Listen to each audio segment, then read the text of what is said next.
নমস্কার বন্ধুরা, cook with Supriya channel থেকে সবাইকে স্বাগত জানাই। আজকের আবার দারুণ স্বাদের একটা রেসিপি নিয়ে চলে এসেছি।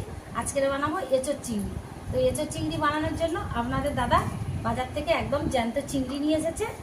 এই যে হরিণের চিংড়ি, এখনও লাফাচ্ছে চিংড়িগুলো। এই যে বাইছে, পাগনা নড়ছে, এখন এই যে পাগুলো নড়ছে। সুন্দর করে বানাবো, গোটা এঁচোড় নিয়ে এসেছে। তো এঁচোড় বানানোর জন্য চিংড়ি তো দেখালাম, জ্যান্ত চিংড়ি। আর এই এঁচোড় সুন্দর করে কেটে নেব। আর এখানে কাজু বাদাম নিয়েছি, শুকনো লঙ্কা দুটো নিয়েছি, শুকনো খোলায় ভেজে গুঁড়ো করে নেব। শুকনো লঙ্কা, গোটা গরম মশলা সব রকম, জিরে, মৌরি, গোটা ধনিয়া সুন্দর করে গরম খোলায় গুঁড়ো করে নেব।